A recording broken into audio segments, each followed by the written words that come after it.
The death toll from the historic fire that roared through parts of the Hawaiian island of Maui has risen again. More than 90 people confirmed killed.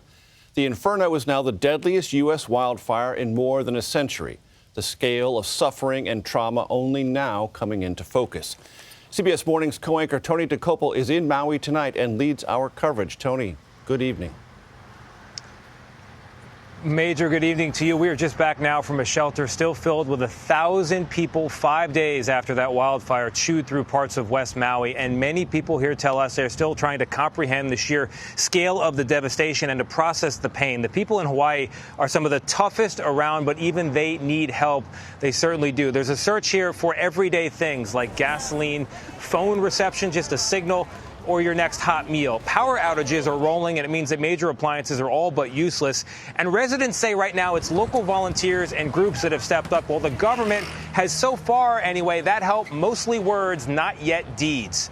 There's also increasing frustration, Major, about the response to the fire threat, warnings that were never heard or never seen.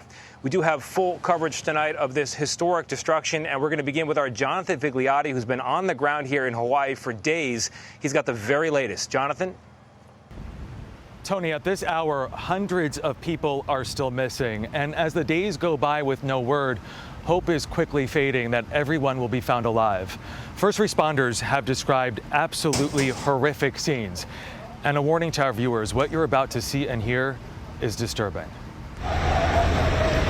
Local crews working with cadaver dog teams flown in by FEMA resumed their search today in neighborhoods reduced to fields of ash. When we pick up the remains and they fall apart, I don't know how much more you want me to describe it. That's what you're stepping on. Maui's police chief says crews have covered just 3% of the destruction. We've got an area that we have to contain that is at least 5 square miles, and it is full of our loved ones.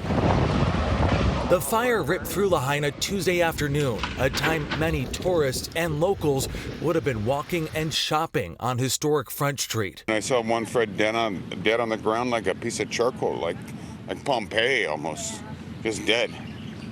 I mean, there's nothing you could do. It was that fast. The first wave of 150 FEMA agents arrived on the island Friday.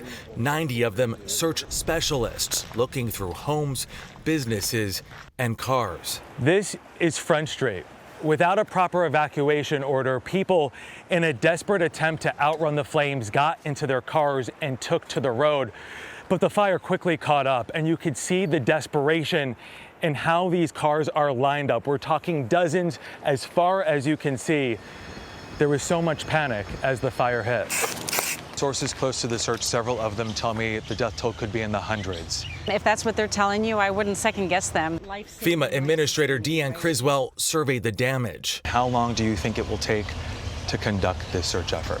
I think it just depends on the conditions around us and how long the dogs can continue to go in there. We're bringing in more teams and more dogs so we can speed up that process as much as we can. As the search continues, with X marking buildings checked, county officials are now under fire for their response. A 2014 Hawaii Wildfire Protection Plan warned dry vegetation could fuel a catastrophic blaze, but action wasn't taken. And survivors say they weren't told to evacuate until it was too late. And many people didn't even realize there was a fire until the flames were on their heels.